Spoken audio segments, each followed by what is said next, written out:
The asphalt was as hot as fire, the air as heavy as an oven. Two little girls in tattered pink dresses staggered toward the clinic door, their cheeks covered in sweat and tears. One held her trembling sister's hand, her lips chapped from thirst, and whispered in the heat, "Daddy's not dead." The words tore through the silence like a miracle that no one dared to believe. At that moment, the entire town of Hartford held its breath. The asphalt rippled under the noon sun, a cruel mirror reflecting the fire in the sky. In Hartford, Oklahoma, a town of cracked sidewalks and dust-smeared porches, the thermometer read 104 degrees. Cicadas screamed like tiny engines in the trees, their cries drowning even the faint rustle of flags that hung limp on their poles. The air itself felt heavy, pressing down on every breath. On this merciless day, two little girls staggered barefoot down the road, their pink dresses torn, sweat dripping from their temples. Rosie, 7 years old, carried herself with a fragile determination far beyond her years. Her blonde hair, once brushed neatly by a mother's hand, now clung to her damp cheeks. She had her father's gray-blue eyes, though dulled by hunger, and she gripped her sister's hand as if letting go meant the world would end. Ruth, also 7, her twin, was smaller, thinner, with wide, watery eyes and lips cracked from thirst. She had always been softer than Rosie, quick to cry when frightened. But that gentleness carried a strange resilience, like grass bending under storms, but never breaking. Clutched in her free arm was a stuffed rabbit, its ear hanging by a thread, fur stained from too many nights used as a pillow. They had been driven out by Trent Doyle, their stepfather, a man of 43, tall and broad-shouldered, with sunburnt skin and a jaw shadowed by unshaven stubble. His thinning brown hair stuck to his forehead with sweat. His pale gray eyes always narrowed as though searching for someone to blame. Trent had once worked in roofing, climbing ladders with the strength of youth, but years of debts, failed jobs, and long evenings with cheap beer had hardened him into a man who mistook cruelty for control. The morning he threw the girls outside, he had shouted that if they wanted water, they could find it themselves. He locked the door behind him, retreating into the shade of the house, leaving them to wander under the sun's punishing glare. Rosie knew of only one place to go, the community clinic. Their mother had once taken them there when Ruth had a fever, back before the illness took her life. Rosie remembered the building, small and white with a faded blue sign, and the woman inside who had offered them lollipops while checking their temperature. To her mind, if there was any place left that could keep them safe, it was there. And so she led her sister forward, through shimmering waves of heat that rose from the street like ghosts. Inside the clinic, Evelyn Carter leaned over her desk, jotting notes on patient charts. 32 years old, Evelyn had grown up in Hartford, the daughter of a local preacher and a school teacher, her life marked by quiet perseverance. She was tall, slender, her chestnut hair tied in a loose ponytail that always fell against her cheek when she bent to work. Behind rectangular glasses, her hazel eyes carried a gentleness forged not in ease but in grief. Her younger brother had drowned in the Cimarron River when she was a child, an accident that left her determined to ease suffering where she could. Patients trusted her not only for her skill, but for her patience, her willingness to listen when no one else would. When the glass doors of the clinic opened, she looked up, expecting perhaps an elderly farmer in need of shade. Instead, she saw two little girls barely able to stand, their faces streaked with sweat and dust, their dresses clinging to their thin bodies. For a moment, her pen slipped from her fingers. She rushed forward, kneeling as Rosie pulled Ruth along with trembling steps. "Please," Rosie whispered, her voice raw, "we're thirsty." Evelyn placed a cool hand on Rosie's shoulder, guiding them inside, where the air conditioning struggled against the brutal heat. She fetched water, pressing cups into their small hands. Ruth drank greedily, drops spilling down her chin before leaning against her sister's side. Evelyn noticed the hollowness of their cheeks, the faint bruises along Rosie's wrist, the dirt embedded in the hem of their dresses. She asked softly where their mother was, and the silence that followed was answer enough. Then Ruth lifted her head. Her lips trembled, her words fragile as dust in the wind. "Daddy's not dead," she said. The room grew still. Evelyn's eyes searched Rosie's face, but the older girl only held her sister tighter, as though afraid to let her voice crack too. Outside across the street, Mae Thompson sat by her front window watching. At 68, Mae had lived through more summers than she cared to count. Her short silver hair tucked neatly behind her ears, her face lined by years of laughter and sorrow alike. She had once been a teacher before retiring to her late husband's small house on Main Street. Mae was known for her meticulous habits, watering her roses at dawn, writing in a leather-bound journal each evening. That journal now contained notes about the Doyle house. When lights were on, when the girls were outside too long, when Trent's truck came home late. She had promised herself not to interfere. Too much of small towns carried long memories, but something in her gut told her the story was darker than it seemed.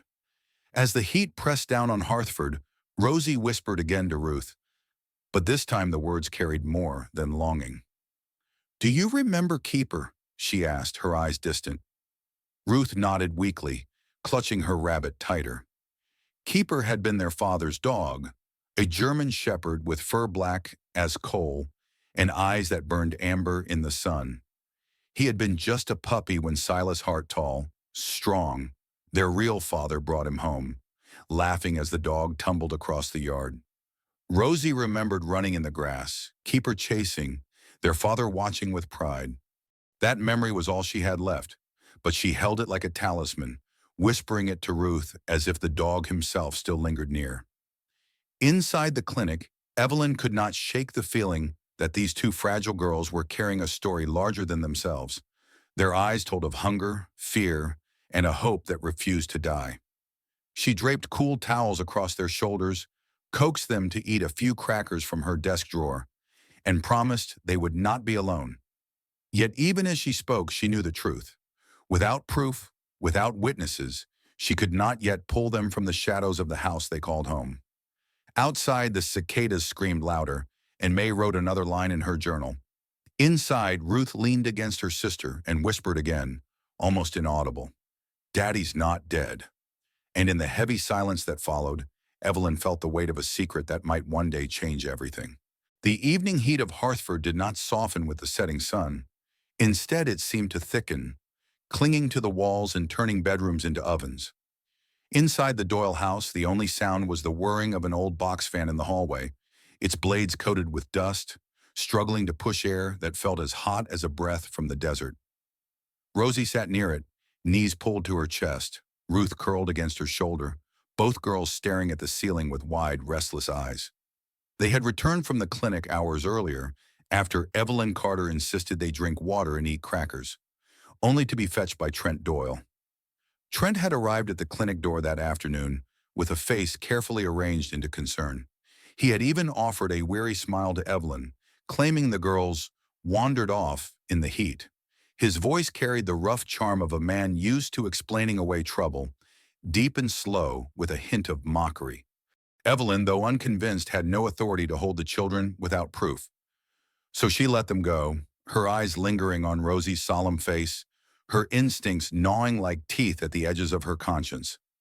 Trent drove the girls home in his dented pickup truck, the smell of gasoline and stale beer filling the cab. He didn't speak much, just gripped the steering wheel tight, his pale eyes fixed on the road. At 43, his body was broad and strong, but softening with neglect, his chest thick under a sweat-stained shirt. He had grown up poor in rural Texas, one of 4 brothers who worked the cotton fields for a father whose temper was sharper than any whip.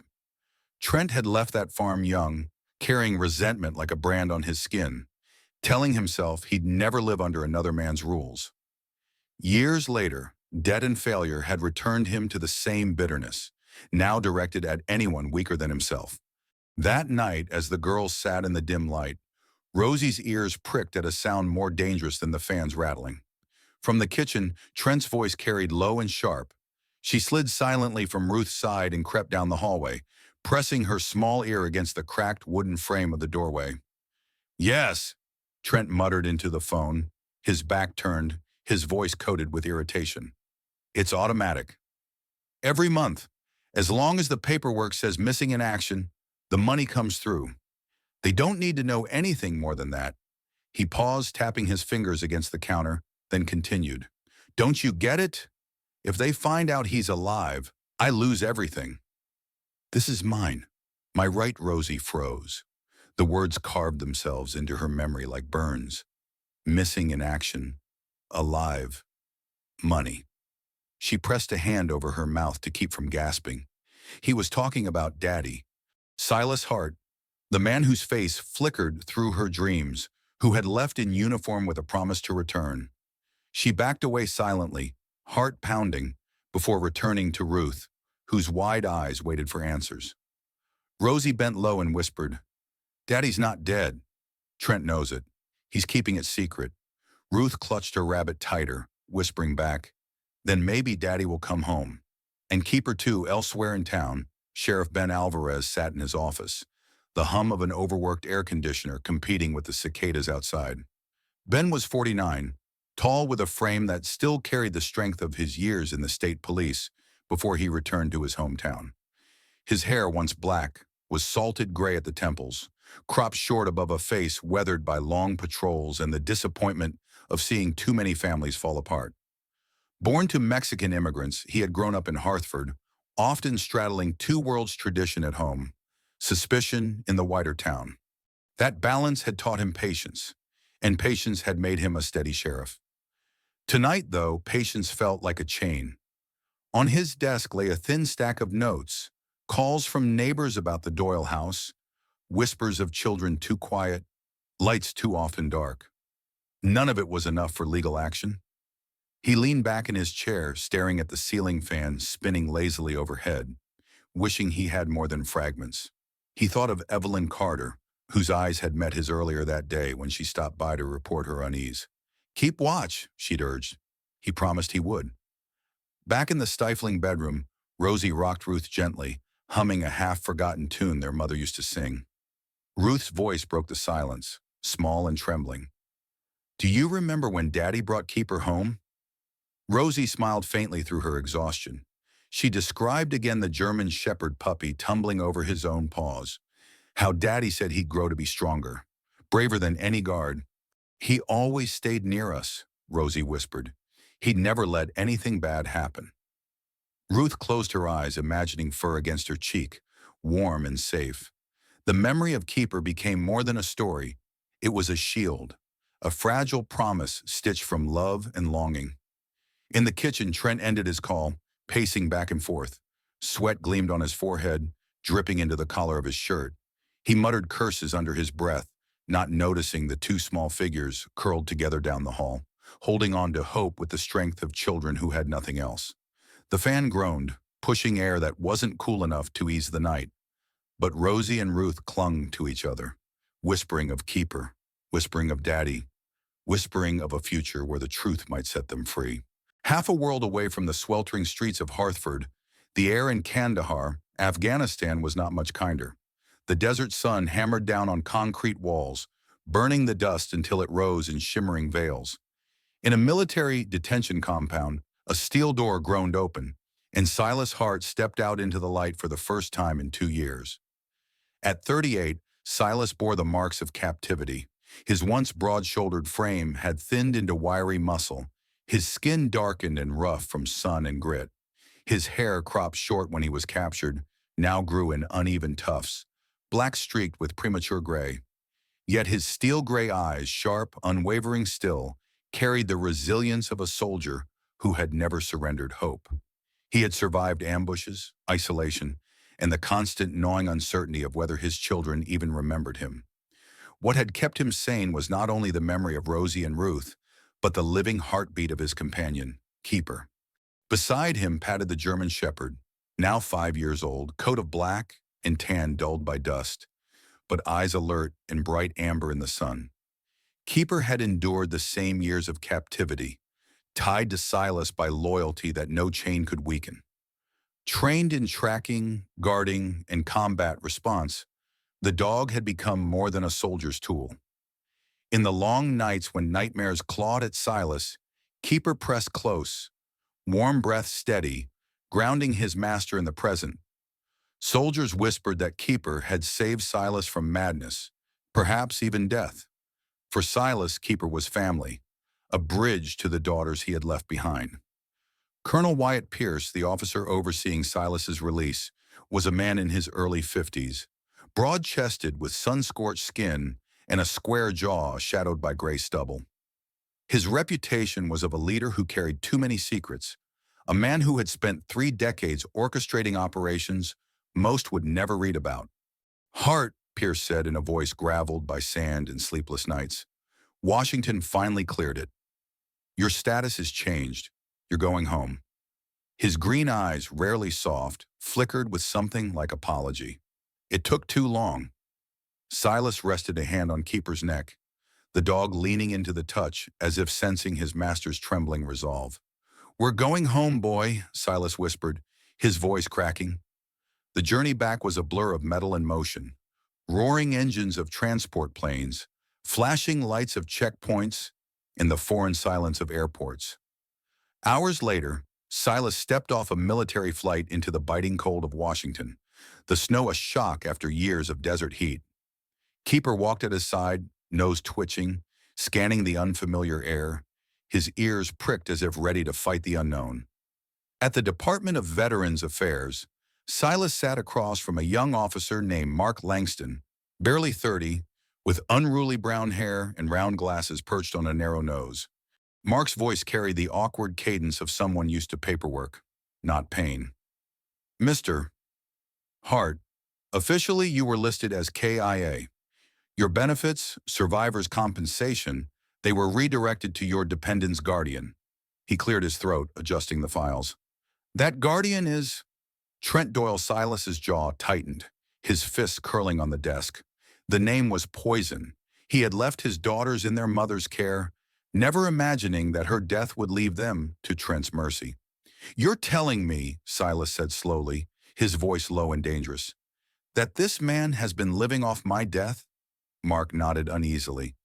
"There have been concerns raised, reports of neglect, but nothing confirmed." His eyes flicked to Keeper, who stood by the desk, gaze locked on Silas's every movement.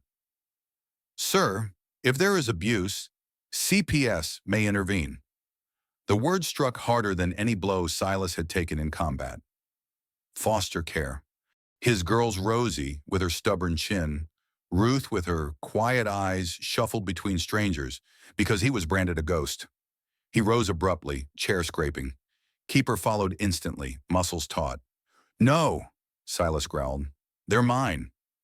They've always been mine."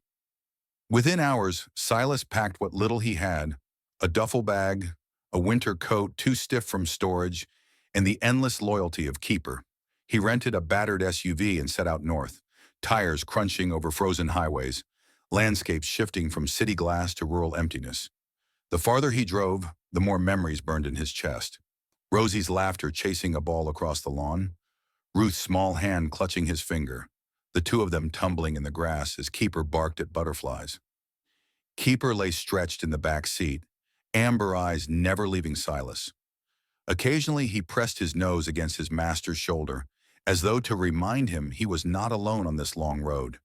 The man and dog traveled through night into dawn, chasing not just distance, but a promise that had survived 2 years of silence. Meanwhile in Hartford, the air remained heavy, though the calendar claimed it was winter. Evelyn Carter could not shake the image of the 2 little girls in torn dresses, the way Ruth whispered about their father. She walked the narrow streets past shuttered shops, stopping often at May Thompson's porch. May, with her sharp brown eyes and journal always in hand, shared what she had observed. Lights off at odd hours, Trent's truck returning later each week. Both women worried, their conversations quiet but urgent. Sheriff Ben Alvarez, too, kept watch. He circled the Doyle house in his cruiser, headlights sweeping across the sagging porch. But each time he left with nothing solid to file. The law demanded proof. His heart demanded intervention. He scribbled in his own notebook, building a case out of fragments, knowing it was not enough. As Silas drove closer, the town of Hartford lay unaware that the man long thought dead was racing toward it, Keeper by his side, carrying the fury of betrayal and the fire of a father's love. The heat clung to Hartford long after the sun went down, thick as a wet blanket draped across the small town. The streets shimmered faintly under weak streetlights, insects swarming around the yellow glow. In the Doyle house, the air had grown suffocating. The swamp cooler had broken weeks ago, and now every breath felt like inhaling from a furnace. Trent Doyle's temper, already frayed by questioning from neighbors and a visit from Sheriff Alvarez, snapped. His pale gray eyes burned with resentment as he dragged Rosie and Ruth down the narrow hallway, their small feet scraping against the wooden floor. Trent was furious at whispers in town, at Mae Thompson's suspicious glances, at Evelyn Carter's watchful eyes. "You want to make me the villain?" he spat under his breath. "Fine, then you'll see what it means." He shoved the twins into the storage room, a cramped space cluttered with boxes of tools and jars of rusted nails. The door slammed behind them, the lock clicking with a sharp finality. Inside, the air was stifling. No window open, only the faint glow from a thin crack under the door. Rosie pressed her back against the wall, pulling Ruth close as the younger girl whimpered. Sweat clung to their skin, their dresses damp and clinging. Rosie whispered steady words, though her voice shook. "Daddy will find us." And Keeper, too. Across town, Mae Thompson stood on her porch with her leather journal pressed against her chest. She had written down everything. The times the lights flickered, the days she had not seen the girls, the sharp tones of Trent's voice carried through open windows. Tonight, her instincts screamed louder than ever. She hurried to Evelyn Carter's house, knocking urgently.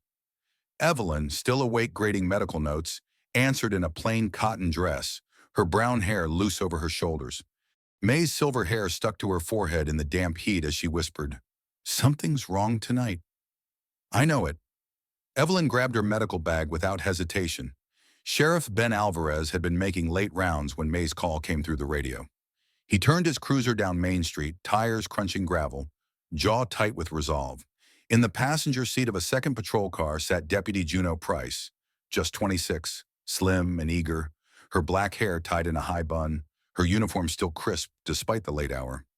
Juno had grown up in Tulsa in a working-class family, the daughter of a factory worker and a school aide. She had joined law enforcement with fiery determination after her cousin had gone missing years earlier, convinced that small towns too often let silence bury the truth. That loss had hardened her resolve, shaping a fierce sense of justice that now blazed in her dark eyes as she followed Ben's lead. Far from Hartford, headlights cut through the night as Silas Hart's SUV rolled down the last stretch of highway.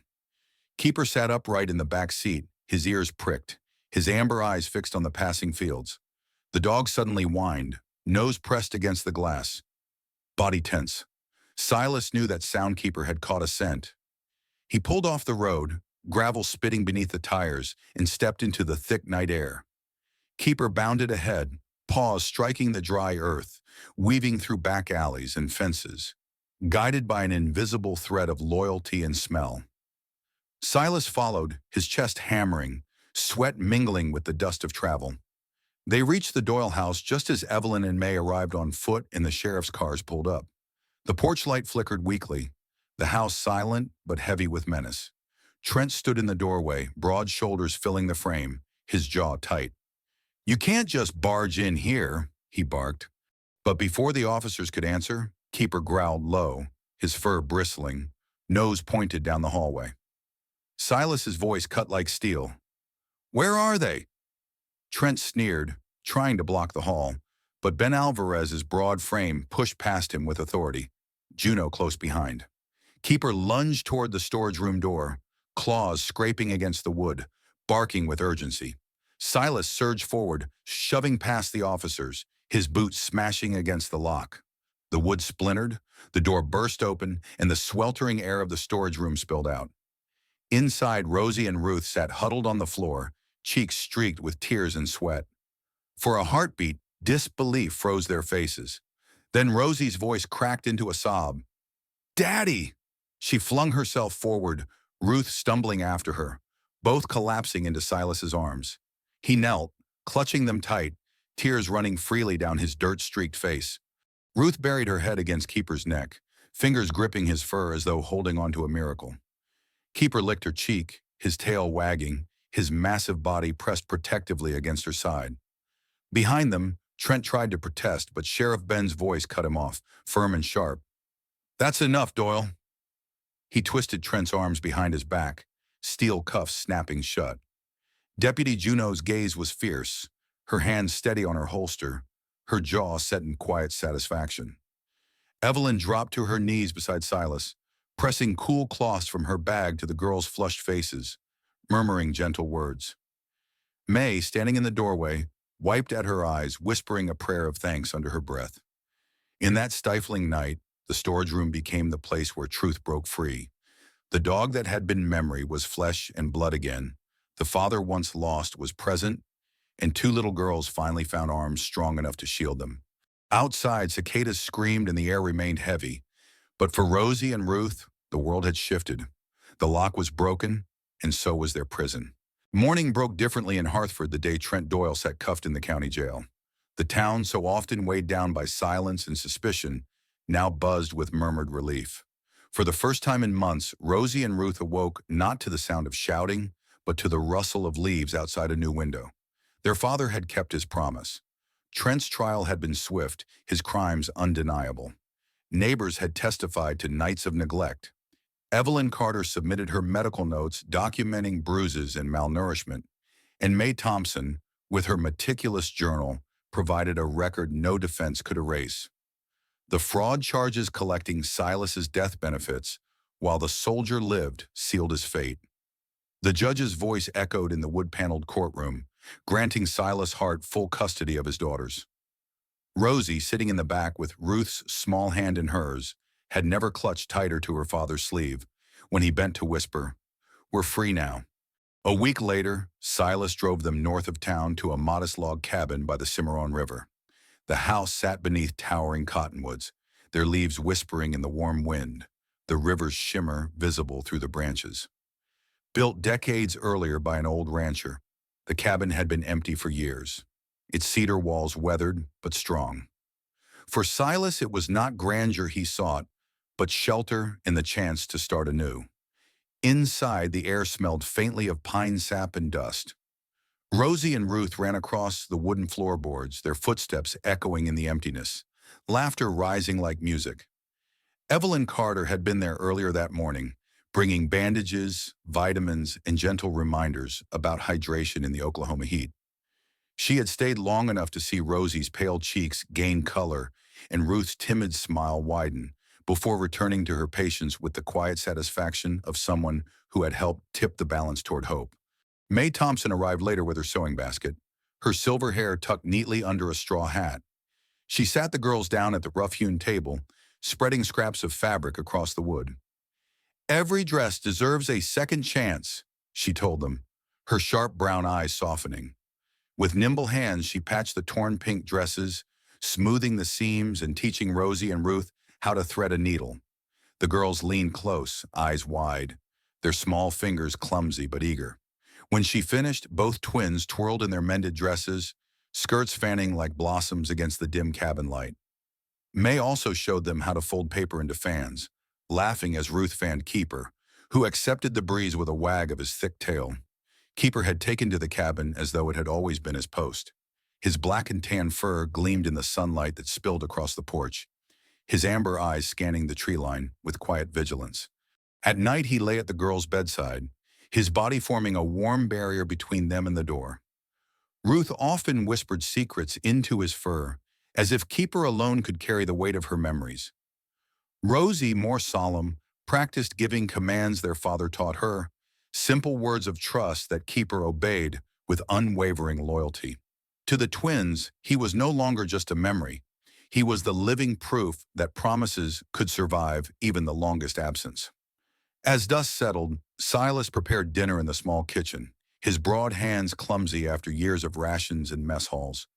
He cooked beans with cornbread, the smell filling the cabin with a homely warmth. Rosie and Ruth sat at the table in their restored dresses, May on one side, Evelyn stopping by with fresh peaches from the market. The flicker of lamplight turned the room golden, as if the summer itself had softened in their favor. When Silas placed the meal before them, Rosie whispered, "Smells like home." Ruth nodded, biting into cornbread with a grin that left crumbs across her chin. After supper, they stepped onto the porch.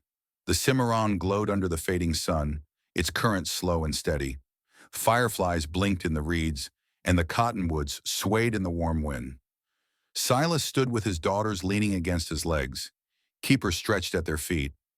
He had known battlefields, prison walls, and the desolation of loss, but here, in the laughter of his children and the steady presence of a dog who had never abandoned him, Silas felt something he had thought forever gone: peace. The summer that had begun with fear and cruelty shifted color that evening. The heat still pressed heavy, but it no longer carried despair. In the cabin by the river, there was laughter, the sound of needles stitching fabric, the rustle of paper fans, and the steady breath of a German shepherd who had become more than a guardian. He was a bridge between memory and healing, a keeper of promises finally fulfilled. Sometimes life takes us through the fiercest heat before we find the shade we have been searching for. For Rosie and Ruth, what began in fear and silence ended in the embrace of a father who never stopped fighting for them, and the steadfast loyalty of a dog who guarded not only their home but their hope. Their story reminds us that even when the world feels unbearable, love has the power to return, rebuild, and restore what was lost. Perhaps you too have faced seasons of hardship. Remember, healing may come quietly through the faith of a child, the strength of a parent, or the loyalty of a companion who never leaves your side. If this story touched your heart, we would love to hear your thoughts in the comments. Tell us what part of their journey spoke to you most. Do not forget to like this video, follow for more stories of hope and courage, and subscribe to our channel so we can continue sharing these reminders that light always breaks through the darkest nights.